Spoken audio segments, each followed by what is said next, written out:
झारखंड में अब से 3 घंटे के बाद प्रचार का शोर थम जाएगा। आखिरी दौर के प्रचार के लिए सभी पार्टीज ने अपनी अपनी ताकत लगा रखी है। दूसरे चरण में 20 नवंबर को 38 सीटों पर वोट डाले जाएंगे।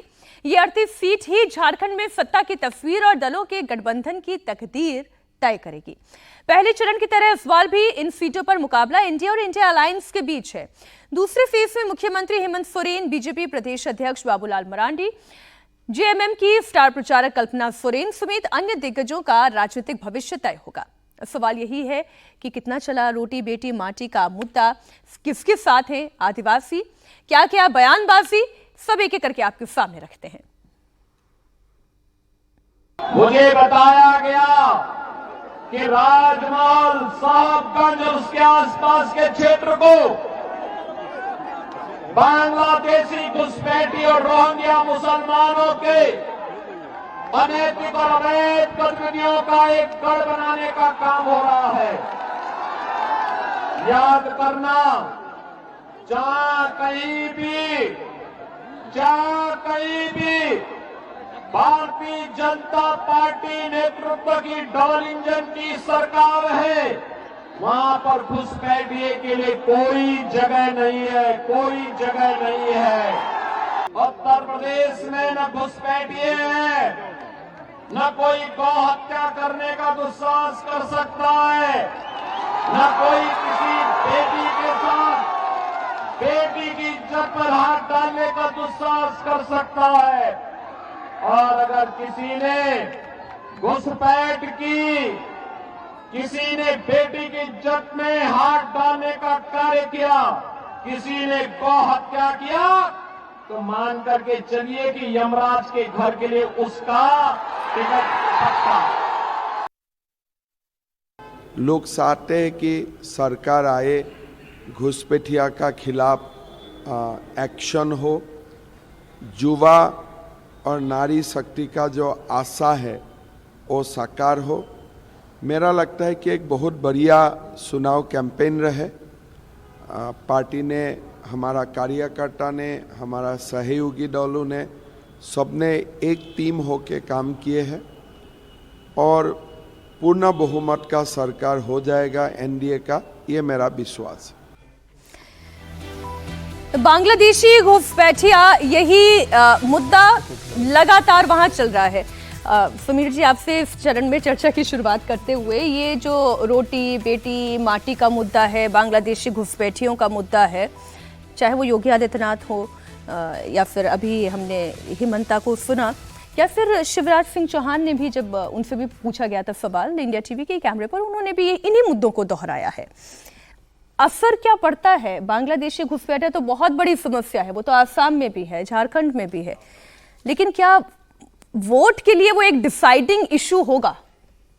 देखिए, मुझे लग रहा है कि इस बार ये एक मुद्दा झारखंड के अंदर बड़ा मुद्दा बनने जा रहा है और जिस तरीके से भारतीय जनता पार्टी ने इसे शुरुआत से इसे मुद्दा बनाने की कोशिश की है, यह मुद्दा वहाँ बना है। देखिए, आदिवासी इस बात को समझ रहे हैं कि जिस तरीके से वहाँ पर घुसपैठ हुई है और जो भारतीय जनता पार्टी ने कहा और ये डॉक्यूमेंट्स में प्रूव हुआ है कि किस तरीके से वहाँ पर घुसकर आदिवासी बेटियों से शादी की जा रही है, किस तरीके से उनकी जमीनों पर कब्जा हुआ है, तो और जिस चंपई सोरेन जो आदिवासियों के एक बड़े नेता माने जाते थे, उन्होंने जिस तरीके से आदिवासी बहुल सीटों पर इस बात का किया है लगातार कि कैसे आदिवासियों की भूमि जा रही है, कैसे दूसरे लोग घुसपैठ यहाँ पर कर रहे हैं, राज्य सरकार इनको आश्रय दे रही है। और जिस तरीके से कांग्रेस के जो प्रभारी है मीर का जो बयान आया था कि 450 रुपये में आप सबको सिलेंडर देंगे, चाहे वो घुसपैठिया भी हो, वो एक बड़ा मुद्दा वहाँ बनाया कि किस तरीके से घुसपैठियों को वो बहुत नॉर्मल ले रहे हैं और एक आम नागरिक की तरह उन्हें अपने यहाँ हिस्सा मान रहे हैं। मुझे लग रहा है कि घुसपैठियों का बड़ा मुद्दा बनेगा।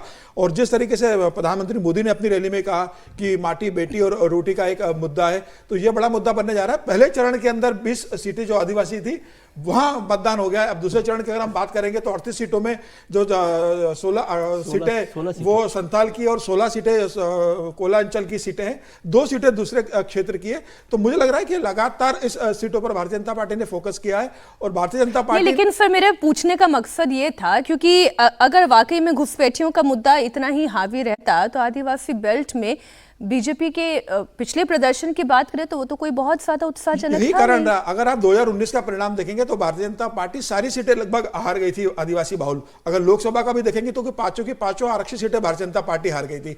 तो भारतीय जनता पार्टी इस बात को जानती है कि आदिवासी क्षेत्र में उन्हें बहुत समर्थन नहीं मिला था, लेकिन उसका कारण दूसरा था। 2019 में जब भारतीय जनता पार्टी जीती थी तो गैर आदिवासी रघुवर दास को मुख्यमंत्री बना दिया गया था और आदिवासी समाज में रघुवर दास को लेकर एक वहां पर नाराजगी थी और बाबूलाल मरांडी अलग चुनाव लड़ते उस समय। अब भारतीय जनता पार्टी ने वो सारे जो कमजोर कड़ियां थी कि बाबूलाल मरांडी भारतीय जनता पार्टी के साथ आ गए, चंपई सोरेन भारतीय जनता पार्टी के साथ आ गई है, शिबू सोरेन की बहू जो है सीता सोरेन वो भारतीय जनता पार्टी के साथ आ गई है। भारतीय जनता पार्टी ने आजसू के साथ गठबंधन कर दिया है। और देखिए जब चुनाव जितना होता है तो सारे वो मुद्दे जिससे वोट प्रभावित हो सकता है और जिससे अपनी पार्टी मजबूत हो सकती है उन सारे मुद्दों को उठाया जाता। तो ये एक मुद्दा रहा है घुसपैठ का। भारतीय जनता पार्टी ने इसे बड़े स्तर पर उठाया कि अगर हमारी सरकार आएगी तो हम घुसपैठियों को बाहर करेंगे। अब ये देखना होगा कि आदिवासियों में कितना चलता है मुद्दा। देखिए अभी हम पिछले कुछ दिनों में जब कहानी कुर्सी की में चर्चा कर रहे तो यही बात चल रही थी कि अगर घुसपैठियों को बाहर करना इतना ही आसान होता तो फिर वो असम और बंगाल में क्यों नहीं हो जाता। लेकिन हम कमजोर कड़ियों की रशीद जी बात करें तो ये कमजोर कड़ी अगर हेमंत सोरेन के नजरिए से हम देखें वहां क्या कमजोर कड़ियां दिखाई दे रही है। देखिए हेमंत सोरेन तो अपना एक वो कर रहे हैं, बड़े समय तक उनको बीच में जेल भी भेजा गया, फिर वो बाहर आए तो वो एक अपना एक आदिवासी अस्तित्व की बात की वो लड़ाई लड़ रहे हैं। देखिए जो बाहर के जो लीडर आते हैं वो स्थानीय मुद्दों को उस तरह से समझते नहीं या उसको उनको बयान करने में थोड़ी सी समस्या आती है। तो बड़े बड़े मुद्दे ऐसी बात करते हैं जो नैरेटिव हो ना हो उसको बनाने की बात आती है। जब भी हम घुसपैठियों की बात करते हैं, घुसपैठिया जो है वो कोई राज्य सरकार के समर्थन से ही वो पर्याप्त नहीं होता। वो वहाँ तक पहुँचा कैसे? हमारे देश में जो बॉर्डर है वो बॉर्डर के लिए जो उसकी केंद्रीय जो चाहे वो सुरक्षा एजेंसीज हो या केंद्रीय सरकार हो वो सीधे उसकी जिम्मेदार होती है। तो अगर भारी मात्रा में अगर घुसपैठिए आए हैं वो राज्य में किसी भी तरीके से पहुंचे हों तो उसका दायित्व ये आता है कि उसको सरकार की विफलता की भी बात है। तो अगर हेमंत उसको एक इशू बनाएंगे तो मेरे ख्याल से उसके भी बात होगी, लेकिन ये बहुत बड़ा मुद्दा नहीं है। वहाँ मुद्दे जो है स्थानीय मुद्दे हैं उसको है, लेकिन ये कैंपेन में आज आखिरी दिन है उसका पूरा एक तड़का लगाया जाता है। अब बाहर का आदमी आएगा, कोई भी मुख्यमंत्री है तो वो क्या कहेगा? उसको ये सब चीजें कहने में उसको अच्छा भी लगता है और वो मीडिया के जरिए उसको फैलाया जाता है। लेकिन जो बुनियादी सवाल है कि घुसपैठिए अगर आए तो कैसे आए, कहां तक पहुंचे, तमाम चीजें कैसी गई। सिलेंडर की बात आपने की, सिलेंडर तो देखिए वहां ईद और मुहर्रम में भी सिलेंडर देने की बात की गई। तो पॉलिटिकल पार्टीज या नेता जो हैं, गृह मंत्री जब कश्मीर में बोल रहे थे तो उन्होंने वहां दूसरे भाव से बोला, यहाँ दूसरे भाव से बात होती है। तो वही पार्टी है, वही उसी के लीडर है, अलग अलग तरह का नैरेटिव अलग अलग राज्यों में प्रस्तुत करते हैं। जाके रही भावना जैसी है। हर्षवर्धन जी? नहीं, निश्चित तौर पर। और देखिए ये कई बार बात होती है कि ये मुद्दा चलेगा कि नहीं चलेगा। मुद्दा नहीं चलता है, मुद्दे को नेता चलाता है। अब चुनाव के समय क्या होता है कि आपके पास ढेर सारे मुद्दे हैं। वो ठीक ऐसे ही कहीं आपको जाना है तो आपके पास ढेर सारी गाड़ियां हैं, ट्रांसपोर्ट का जो मोड है वो उपलब्ध है। अब ड्राइवर बढ़िया होगा तब तो न चलाएगा। अब आपको गाड़ी दे दी गई 2500 सीसी की, आप 800 सीसी की तरह चला रहे हैं और कोई 500 सीसी बढ़िया बाइक से फर्राटा देते हुए चला जा रहा है। मतलब मैं छोटी पार्टी के संदर्भ में कह रहा हूं। तो ये मुद्दे जो होते हैं ये बढ़िया कार या बढ़िया व्हीकल की तरह होते हैं। अच्छा ड्राइवर होगा तो शानदार तरीके से चलाते हुए बिना झटके के, गड्ढों को बचा के, कट पर गाड़ी उल्टेगी नहीं। ये भी तो है ना, बड़ी तेज आप चला रहे हैं, मुद्दा बड़ा शानदार मिल गया, लेके उलट गए थोड़ी देर में। तो मुझे लगता है ये होता। और ये जो आदिवासी वाला मुद्दा है, या कहें कि जो आदिवासियों की बेटी, एक जो वहां चल रहा है ना कि बेटी आदिवासी की जमाई जो घुसपैठिया है वो है, तो वो मुद्दा चल लंबे समय से रहा है। लेकिन उसको क्या इतना ज्यादा जमीन तक पहुंचा दिया गया है? क्या वहां से रिएक्शन आ रहा है? तो उसके लिए चंपई सोरेन है, उसके लिए सीता सोरेन है, उसके लिए मुंडा की पत्नी है, उसके लिए कोड़ा है। मतलब एक तरह से कहें कि वो कोशिश की जाती घेरेबंदी वो होती हुई दिख रही। अब उसका जमीन पर कितना असर होगा? और चूंकि जो बड़ी बेल्ट थी उसका चुनाव तो 13 तारीख को हो गया, बचा हुआ वाला जो 20 तारीख वाला वो एक तरह से कहें कि कम आदिवासी वाला इलाका है। तो दूसरी सीटें हैं जहां भारतीय जनता पार्टी का प्रभाव पहले से ही होता था, तो वो भी वहां भले आदिवासी नहीं हो लेकिन इसकी वजह से वो एकजुट होते हैं तो वो भी असर देखने को मिलता है। एक आदिवासी का मुद्दा, एक जो अभी हम चर्चा करें घुसपैठियों का मुद्दा, और एक मुद्दा भ्रष्टाचार का मुद्दा भी है। विजय जी, आपको क्या लगता है कि ये जो भ्रष्टाचार वाला मुद्दा है ये हेमंत सोरेन की पार्टी के साथ, एक तो वो है इनजस्टिस जो हुआ हेमंत सोरेन के साथ, लेकिन वो जो अधिकारियों के पास से इतना पैसा निकलना, नेताओं के पास से इतना पैसा निकलना, वो तस्वीर भी तो झारखंड की जनता ने देखी। देखिए, लेकिन क्या भारतीय जनता पार्टी ने इसको मुद्दा बनाया? मुझे नहीं लगता कि इस पूरे चुनाव में झारखंड में भ्रष्टाचार को मुद्दा बनाने की कोशिश की गई। क्योंकि झारखंड में ज़्यादातर नेता, माफ़ कीजिए, ज़्यादातर नेता किसी न किसी समय में भ्रष्टाचार के मामलों में जुड़े रहे हैं। आप 1993 का नरसिम्हा राव सरकार का जो विश्वास मत था वो झारखंड से ही जुड़ा हुआ था। झारखंड के सारे नेता उसमें शामिल हुए थे, उसमें आरोप लगे थे, वो लोग अभी तक है। 4 सांसद थे। हाँ, वही कह रहा हूँ ना, तो वो झारखंड के लोग थे। इसलिए झारखंड में भ्रष्टाचार कोई बड़ा मुद्दा न तो भारतीय जनता पार्टी बना पाई है और न बना है।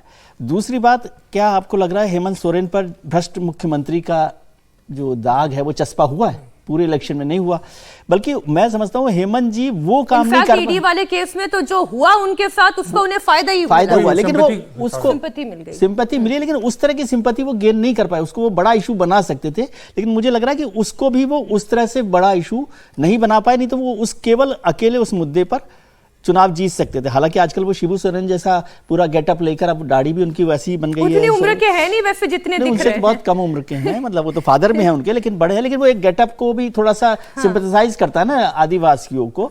और दूसरा जो मुद्दा भारतीय जनता पार्टी ने इस चुनाव में सबसे बड़ी कोशिश की, वो घुसपैठियों का मुद्दा था कि आदिवासियों के घर में, जिसका हर्षवर्धन जी ने भी जिक्र किया कि जमाई जो है वो घुसपैठिया है, वो कब्जा कर रहा है। अब वो मुद्दा कितना जम पाता है, हो सकता है कि हमारे को मीडिया में और जो हेमंत बिस्वा शर्मा जी ने जिस तरह से उस मुद्दे को बड़ा किया, भारतीय जनता पार्टी ने बड़ा मुद्दा किया, वो दिल्ली में बैठकर बड़ा लगता हो। क्या आदिवासी उस मुद्दे तक उस मुद्दे को समझे हैं या उस मुद्दे से वो नाराजगी बनी है? ये तो चुनाव के नतीजे बताएंगे किस तरह से। एक काम आज अच्छा हो जाएगा कि भाई 5 बजे ये जब चुनाव प्रचार बंद हो जाएगा तो असम को अपने मुख्यमंत्री फिर से मिल जाएंगे, वो भी इंतजार कर रहे होंगे उनका। अब हम बात कर लेते हैं उत्तर प्रदेश की, क्योंकि उत्तर प्रदेश में लोकसभा चुनावों के बाद पहला चुनावी दंगल होने जा रहा है। विधानसभा की 9 सीटों पर उपचुनाव के लिए 20 नवंबर को वोटिंग होगी। बीजेपी और समाजवादी पार्टी के बीच सीधी टक्कर है। पहली बार समाजवादी पार्टी के मुखिया अखिलेश यादव ने उपचुनाव में सभी सीटों पर खुद कमान संभाली। सीएम योगी भी एक-एक सीट पर खुद अपनी रणनीति के साथ मैदान में उतरे। 14 साल के बाद पहली बार बसपा भी उपचुनाव में उतरी है। तो पूरब से पश्चिम तक दोनों नेताओं की साख दांव पर है। धुआंधार प्रचार हो रहा है। अखिलेश यादव ने जब प्रचार की कमान संभाली, जब उन्होंने मंच पर माइक थामा, तो कैसे उन्होंने आरोपों की झड़ी लगाई, वहां से शुरू करते हैं। अच्छा, थोड़ी देर में इस पर रिएक्शन भी आ जाएगा अखिलेश यादव, लेकिन हर्षवर्धन जी जब मंच पर आए तो उनके निशाने पर एक योगी आदित्यनाथ रहते हैं और साथ ही साथ वो केशव प्रसाद मौर्य को बिल्कुल नहीं भूलते हैं। नहीं, मुझे लगता है देखिए केशव प्रसाद मौर्य को तो योगी आदित्यनाथ पर हमले के लिए वो टूल जैसा इस्तेमाल करते हैं, वो केशव पर हमला नहीं करते हैं। और मतलब एक तरह से कहें जब से सरकार बनी है, और केशव जी की महत्वाकांक्षा रही है, कोई छिपी हुई तो है नहीं, 2017 से महत्वाकांक्षा थी कि हम मुख्यमंत्री बनेंगे, बीच बीच में उनको लगता है। लेकिन मुझे लगता है कि इस वाले चैप्टर को भारतीय जनता पार्टी ने फिलहाल के लिए पूरी तरह से बंद कर दिया। अगर कोई गुंजाइश होती तो शायद केशव जी के स्वर दूसरे सुनाई देते। अभी केशव जी ने जो बयान दिया है, बीच में उनका एक बयान आया था कि बटोगे तो कटोगे, वो पार्टी का नारा नहीं, फिर उन्होंने कहा कि वो मैंने ऐसा नहीं कहा था, उसको मिस इंटरप्रेट किया गया। अभी जो नया उन्होंने कहा है, उन्होंने कहा कि योगी आदित्यनाथ और नरेंद्र मोदी जो बोल रहे हैं वही पार्टी का नारा है, हम सब एक साथ हैं, समाजवादी पार्टी के लोग दीवा स्वप्न में हैं, कहीं कोई यहां भ्रम, कोई विभाजन नहीं है। अब इसमें प्रतिष्ठा देखिए सबकी दांव पर लगी है, और यहां ऐसा नहीं कि अखिलेश यादव की प्रतिष्ठा इसलिए दांव पर है क्योंकि 37 वाला जो मोमेंटम उनका क्रिएट हुआ है, अगर ये बचा करे, और देखिए इसमें जो सीटें हैं वो समाजवादी पार्टी के पक्ष की हैं, ये भाजपा की मजबूत सीटें नहीं, क्योंकि इसमें 4 सीटें तो ऐसी हैं जो प्रतिष्ठा इनकी ज्यादा दांव पर है, क्योंकि अखिलेश की ज्यादा दांव पर है। 9 में से जिसको कहें अगर 10 होती तो 10 की 10 अपनी सीटें बचानी, अपनी सीटें बचानी। लेकिन अब अगर इसको दूसरी तरह से देखें, योगी आदित्यनाथ ने बिना संकोच किए विधानसभा के उपचुनाव में अपनी पूरी प्रतिष्ठा दांव पर लगा दी है। ये इससे बच सकते थे, वो कहते भाई मुख्यमंत्री यही है, लोकसभा चुनाव हो गया है, अब हम 27 में देखेंगे। और जिस तरह से हर सीट पर 2-2, 3-3 बार, और जैसे फूलपुर का उदाहरण है, फूलपुर केशव प्रसाद मौर्य का अपना गृह क्षेत्र भी हुआ, वहां से वो सांसद भी रह चुके हैं। उस सीट पर योगी आदित्यनाथ जब गए तो उनके साथ मंच पर उमेश पाल की पत्नी भी थी। पहले जो राजू पाल मारा गया था उसकी भी पत्नी पूजा पाल जो विधायक हैं, जो भी समाजवादी पार्टी से। तो एक तरह से कहें कि योगी आदित्यनाथ ने जो कोशिश की है, और कम से कम यहां भी एक यूनाइटेड फोर्स के तौर पर भारतीय जनता पार्टी दिख रही है। और लंबे समय में लोकसभा में यह नहीं हुआ था। लोकसभा में संगठन अलग चल रहा था, सरकार अलग चल रही थी, योगी जी अलग चल रहे थे, केशव जी अलग चल रहे थे, और इसकी चर्चा हम लोग इसी कहानी कुर्सी के में लगातार कर रहे थे। ये इस बार नहीं हो रहा है, तो मुझे लगता है कि इसका परिणाम शायद उनको कुछ पक्ष में होता हुआ दिखे। योगी आदित्यनाथ ने जब प्रचार किया तब उन्होंने क्या कहा, एक बार वो सुन लेते हैं। देश तब गुलाम हुआ था जब हिंदू बटा था। बहन और भाइयों, अब बटना नहीं है। बटे थे तो कटे थे, बटे थे तो अब बटना नहीं है। एक रहेंगे, एक रहेंगे, सेफ रहेंगे, एक रहेंगे, सेफ रहेंगे, न बटेंगे न कटेंगे, एक रहेंगे, सेफ रहेंगे। इस संकल्प के साथ हमें कार्य करना है, और यही आह्वान करने के लिए आज मैं आपके पास आया हूं। बहन और भाइयों, मैं आपसे कहना चाहता हूं, अयोध्या में अगर हिंदू बटा नहीं होता, 500 वर्ष पहले जाति के नाम पर बटा नहीं होता, तो अयोध्या में अपमान नहीं झेलना होता। अगर हिंदू बटा नहीं होता, तो काशी में अपमान नहीं झेलना होता। हिंदू बटा नहीं होता, तो मथुरा में अपमान झेलना नहीं होता। हम इस जब बटे थे तो अपमान झेलना पड़ा था, और इसीलिए मैं आपका आह्वान करने के लिए आया हूं कि बहन और भाइयों, बटना नहीं है। योगी आदित्यनाथ को आप सुन रहे थे। अब जो बात वो कह रहे हैं वही बात, लेकिन उसका असली टेस्ट तो रशीद जी यहीं पर होना है। बटेंगे तो कटेंगे चलेगा, या जुड़ेंगे तो जीतेंगे चलेगा, जो अखिलेश यादव कह रहे हैं। लेकिन जुड़ेंगे तो जीतेंगे, वो क्या इतना लोगों तक पहुंच पाया या नहीं पहुंच पाया? देखिए, पहुंच पाएगा या नहीं, लेकिन जो आपका पहला जो बात थी, जो बटेंगे और कटेंगे का जो टेस्ट, और उसके बाद जो महाराष्ट्र में उसमें बार बार जो संशोधन किया गया, और जिस तरीके से एक राजनाथ सिंह जी ने, शिवराज सिंह चौहान ने, नितिन गडकरी ने उसकी एक अलग व्याख्या की, और जो उसके महायुति के जो कुछ और जो राजनीतिक दल हैं उन्होंने उसके बारे में क्या कहा, ये सब बातें जग जाहिर हैं। तो ये बहुत कुछ दिखाता है। क्या योगी आदित्यनाथ 6 से ज्यादा सीट जीत पाएंगे उत्तर प्रदेश में जो बाई इलेक्शन हो रहे हैं, और उसके बाद उनका राजनीतिक भविष्य क्या होगा? क्या भाजपा उस पर एक है? इस सारी बातों का भी चर्चा होना चाहिए। मैं ये नहीं कह रहा कि भाजपा एक नहीं है, लेकिन ये बातें ऐसी आ रही हैं। बात जो है ना, ये सिर्फ उपचुनाव की बात नहीं है। बात तो ये है कि क्या योगी आदित्यनाथ जो है आने वाले समय में क्या वो एक प्रधानमंत्री पद के उम्मीदवार होंगे, नहीं होंगे? अब ये सब चीजें ढकी छुपी नहीं है, खुल के इनके बारे में बात और चर्चा हो रही है, और उनको रोकने और बढ़ाने के भी प्रयास हो रहे हैं। तो ये उपचुनाव ये सब चीजें भी तय करेंगे। अखिलेश यादव के लिए तो, लेकिन अभी हर्षवर्धन जी कह रहे थे ना कि ये तो वो सीटें हैं जिस पर अखिलेश यादव की प्रतिष्ठा तो ज्यादा दांव पर है। वही तो योगी जी की बात तभी आएगी जब उन्होंने अखिलेश से सीटें छीन ले। जैसे अखिलेश ने लोकसभा में सीटें भाजपा से छीनी है, तो ये लड़ाई वहां प्रतिस्पर्धा इसकी है। अगर अखिलेश अपनी सीटों पर जीत गया तो तभी अखिलेश को जीता हुआ माना जाएगा, कि बावजूद योगी आदित्यनाथ के, और उसमें फिर भाजपा में एक अंदर खाने मुझे लगता है कुछ ना कुछ। मतलब अगर अखिलेश जीत गए तो ये कहा जाएगा पीडीए चल पड़ा और योगी जी फेल हो गए, विजय जी, है ना? ये स्टेटमेंट के लिए प्रतिष्ठा की सीट इसलिए क्योंकि उन्हें अपनी सीटें बचानी है। लेकिन सरकार किसकी? आमतौर पर उपचुनावों के लिए ये माना जाता है कि जो सरकार होती है उसके पक्ष में वो चुनाव होते हैं, और फिर वो होते कि नहीं होते, लेकिन मुख्यमंत्री योगी जी ने उसको अपनी प्रतिष्ठा का विषय बना लिया। इसलिए जिस तरह से उन्होंने पूरी तैयारी की है, पूरी पार्टी को, मंत्रियों को, और खुद ने भी अपने ऊपर जिम्मेदारी ली है। आप देखिए कि इतना तो चुनावों में भी वो चर्चा नहीं होती। वैसे हम लोग सुबह से, जब से आपने ये प्रोग्राम शुरू किया है, योगी जी के अलावा कुछ दिख ही नहीं रहा है। तो सब जगह योगी जी ही हैं। अब योगी जी ऐसा दे दिया। हाँ, तो महाराष्ट्र में जब योगी जी की चर्चा करते हैं, झारखंड में योगी जी की चर्चा करते हैं, तो उत्तर प्रदेश बिना योगी जी के कैसे चलेगा? और योगी जी की प्रतिष्ठा सबसे ज्यादा दांव पर है वहां पर, जिसको वो जीतने के लिए, ये आप आज एक्सक्यूज के तौर पे कह सकते हैं कि योगी जी हार गए तो कोई बात नहीं। बाद जो नतीजा है उन्होंने बहुत ही पर्सनली भी लिया है। योगी जी उत्तराधिकारी हैं नरेंद्र मोदी के।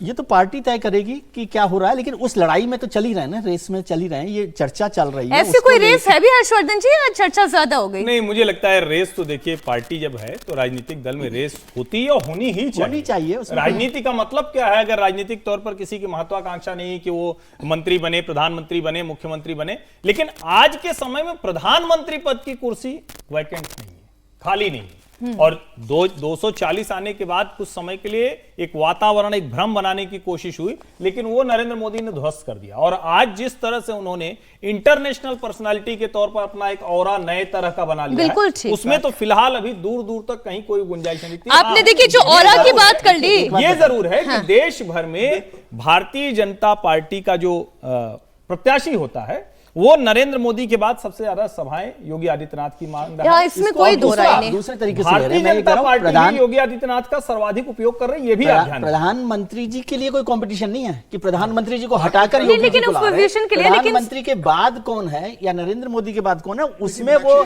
मुझे एक ब्रेक के लिए रुकना है। और जो छोटी सी लाइन बोल दूं कि बटेंगे तो कटेंगे जो है ना, वो उत्तर प्रदेश भारतीय जनता पार्टी के लिए सबसे सूटेबल नारा है जो योगी जी ने वार्न किया। लेकिन अब देखिए ये नारा यहाँ पर चलता है या नहीं चलता है, ये पार्टी में, पार्टी के लिए बिल्कुल बिल्कुल ठीक बात है, उसे अर्न किया भी है।